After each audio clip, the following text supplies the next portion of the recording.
About its diameter, not centre. Half M R square होता है ना रिंग का, हाफ एम आर स्क्वायर होता है। और डिस्क का अबाउट इट्स सेंटर भी कितना होता है, हाफ एम आर स्क्वायर। दोनों का मोमेंट ऑफ इनर्शिया सेम है। एक थ्रू डायमीटर रोटेट कर रही है रिंग और ये सेंटर में से जा रही है, और दोनों का सिर्फ उसने रेडियस भी सेम बोली है, रेडियस में भी कोई चेंज नहीं। अगर इसकी रेडियस कैपिटल आर है तो इसकी भी रेडियस कैपिटल आर ही है, ठीक है।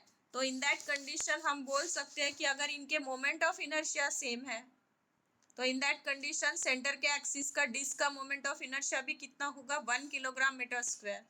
From equation 1 and 2, from 1 and 2, moment of inertia of a ring is equals to moment of inertia of a disc. Therefore, moment of inertia of a disc is equals to 1 kilogram metre square. देख लो,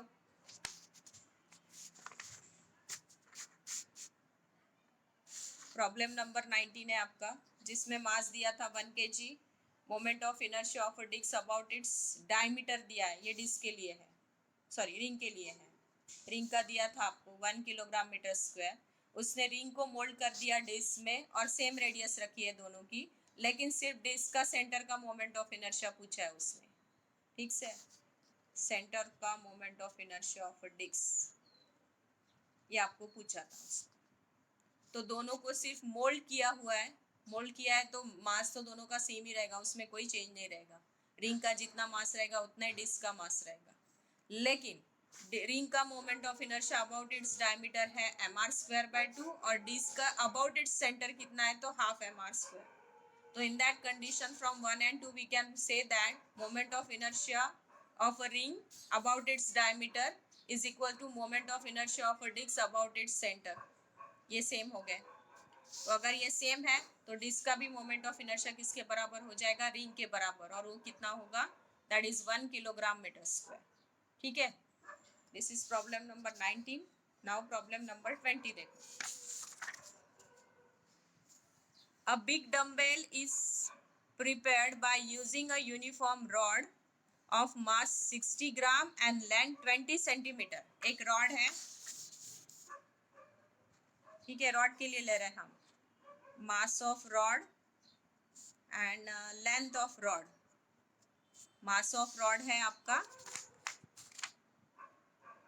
60 gram and length is 20 centimetre. Mass of rod is 60 gram, length is 20 centimetre, that is 60 into 10 raised to the power minus 3 kg, okay, and mass length of rod is 20 into 10 raised to the power minus 2 meter। आगे क्या दिया है देखो, two identical solid sphere of mass 50 gram and radius 10 centimetre each are at the end of the rod। ये ऐसे dumbbell देखा होगा आपने, ऐसे होता है, ठीक है। तो ये दो स्फीयर है, दोनों का मास दिया है, ईच ऑफ मास दिया हुआ है और दोनों की रेडियस भी दी है, ईच ऑफ रेडियस। मास दिया है 50 ग्राम का और रेडियस दी है 10 सेंटीमीटर की। Sphere, mass of sphere is 50 gram, that is 50 into 10 raised to the power minus 3 kg, and radius of sphere, how much it is, 10 centimeter, that is 10 into 10 raised to the power minus 2 meter। आपको find क्या करना है, calculate moment of inertia of a dumbbell when rotate about an axis passing through its centre and perpendicular to the length. अच्छा, हमें axis ऐसे जा रही है और हमें इसका moment of inertia find out करना है, ठीक है, डम्बेल का पूरा। अब डम्बेल बोले तो दो स्पीयर भी आएगा और रॉड भी आएगा, ये पार्टिकल के जैसा हो गया, दो स्पीयर भी हो गए और रॉड भी हो गया। स्पीयर का मोमेंट ऑफ इनर्शिया भी लेना पड़ेगा हमें। स्पीयर का मोमेंट ऑफ इनर्शिया कितना होता है, स्पीयर का मोमेंट ऑफ इनर्शिया कितना होता है? 2/5 mr²। ठीक है, और साथ में अच्छा ये रॉड भी आएगा और ये यहाँ से डिस्टेंस से लेके, क्योंकि ये इसके एक्सिस के अलोंग में घूमेगा, यानी हमें ये इसकी रेडियस हुई यहाँ तक के। मैं थोड़ा बड़ा निकालती हूँ फिगर तो वो अच्छे से ध्यान में आएगा। ये आपके डम्बेल्स है, ठीक है, ये रॉड, ये यहाँ तक की रॉड है। हाँ, ये रॉड की आपको लेंथ दी हुई है, दैट इज 20 सेंटीमीटर की ये लेंथ, और ये रेडियस दी हुई है आपको, स्पीयर की रेडियस दी है 10 सेंटीमीटर की। ठीक है, और ये तो सेंटर से जा रहा है ऐसे, वन एंड इसका अगर लेते हो मोमेंट ऑफ इनर्शिया, अगर ऐसे ये ऐसे घूम रहा होगा ये वन एंड से, तो हमें स्पीयर का भी लेना पड़ेगा, यानी 2/5 mr², और ये डिस्टेंस पैरेलल एक्सिस थ्योरम के जैसा mr², mh², h 10 + 10 20 होगी अगर सेंटर से जाती होगी तो। एक minute, calculate the moment of inertia of a dumbbell when rotated about an axis passing through its dumbbell when rotated about an axis passing through its center and perpendicular to the length.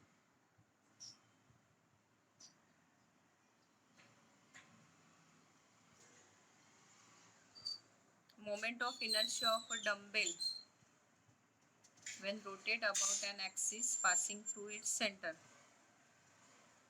and perpendicular to the length.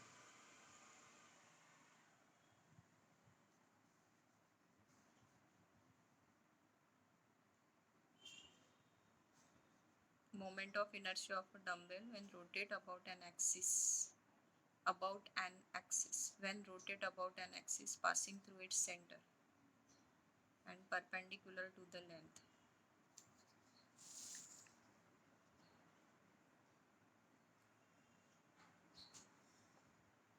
अच्छा, centre से नहीं जाएगी, फिर one and से जाएगी। ये centre से तो बोली है, लेकिन लेंथ के सेंटर से बोली है, लेंथ के सेंटर से बोली तो 10 ही हो जाएंगी फिर। ये तो 10 and this 10, that is 20 centimetre की हो जाएंगी ये, h²।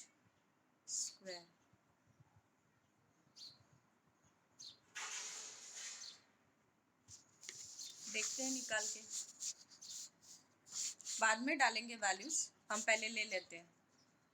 Moment of inertia of sphere about an axis passing through its centre बोला है, तो सेंटर का जाता है 2/5 mr² प्लस mh², यानी ये जाएगा 2/5, हम r² और h एक भी नहीं ले सकते, r is 10 centimetre and this is 20 centimetre.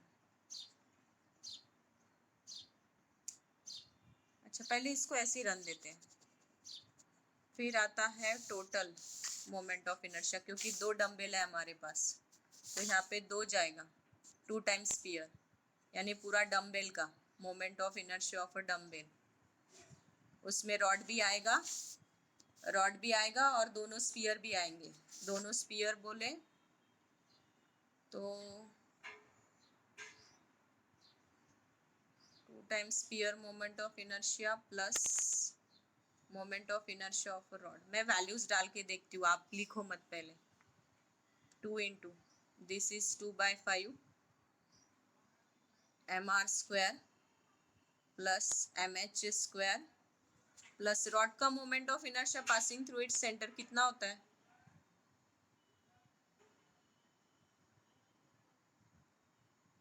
कितना होता है कि नहीं प्रेजेंट?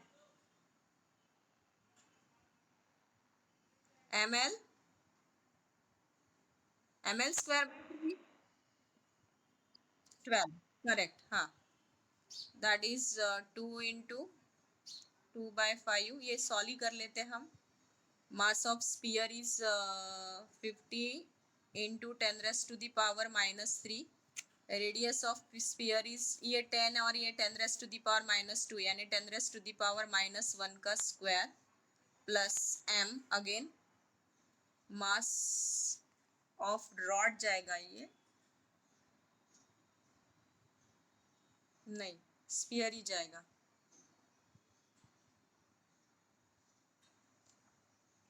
अच्छा, h जाएगी 20, अगर सेंटर से लेते हो तो 10 + 10 यानी हो जाएगी 20.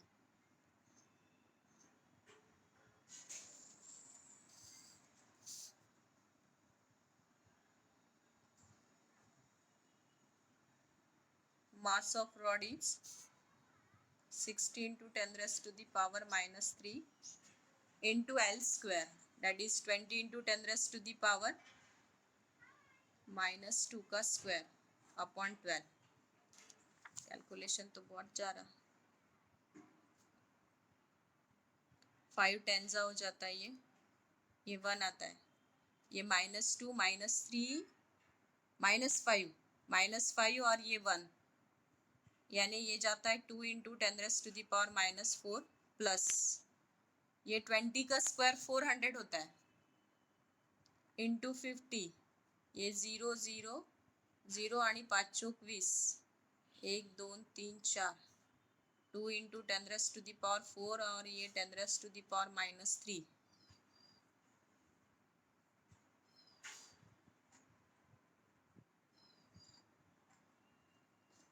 प्लस 12 पंचे 60, 5, 20 का square 400, 10 raised to the power minus 5, ऐसा आता है ये. इसको 2 into, बाप रे, एडिशन तो कहीं तो भी मिस्टेक हो रहा है हमारा, क्योंकि एडिशन गलत हो रही है. हाँ,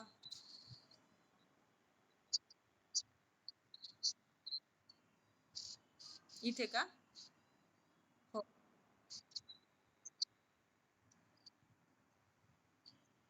हाँ, -2 into 2 -4 -4 आणि -3, हे तर -7 होता त्यामुळे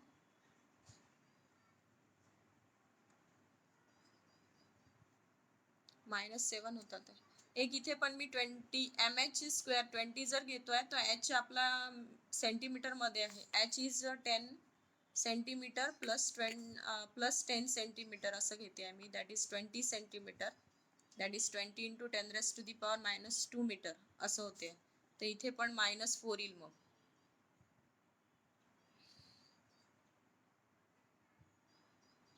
हा -4 या +4 सोबत कॅन्सल होते, इथे -3 शिल्लक राहतो.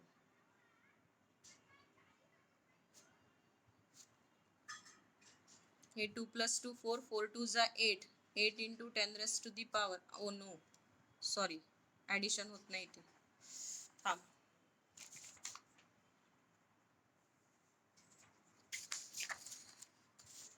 हे असंच ठेवते म्हणजे कॅल्क्युलेशन घ्यायला बरं होईल मला. 2 into 0.2 into 10 raised to the power -3 करते याला, plus 2 into 10 raised to the power -3 plus 2 into 10 raised to the power -4 करते, हे 3 घेऊन घेते, 3 आणि हे -7 -4. कॅल्क्युलेशन मध्ये बघाल थोडंसं, मी इथे गोंधळ घालते आहे कारण असं मला वाटून राहिलं. एक बार चेक कर लो, मेरे साथ तुम भी करो.